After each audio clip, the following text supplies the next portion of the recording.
Congressman Jim Banks believes the timing of FBI Director James Comey's firing is suspect.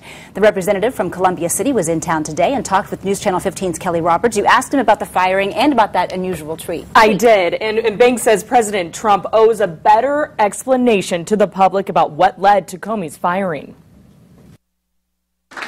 Thank you very much. During a week recess for the House of Representatives, Indiana District 3 Representative Jim Banks has been making his way around Northeast Indiana. Today, he spoke at the Summit City South Rotary Club, where he addressed bipartisanship, his work on the Armed Services Committee, and health care.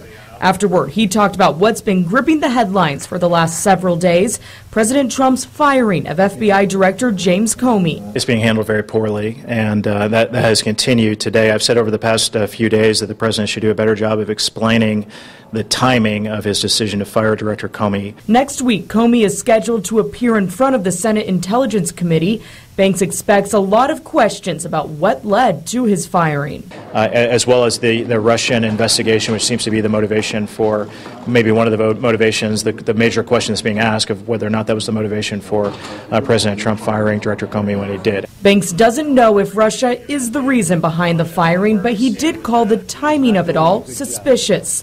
He also addressed an unusual tweet Trump sent out today, hinting to possible tapes of his and Comey's conversations. It certainly raises more questions. I mean, I don't understand the motivation behind his tweet. But Banks says all these incidents are distracting to the American people and to Congress's agenda. From the health care debate to tax reform, regulatory reform, one of my top priorities to rebuild and restore the strength of the American military.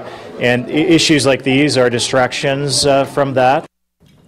Banks does say Trump has a great opportunity now to pick a replacement for Comey and restore the FBI. Okay, thank you, Kelly.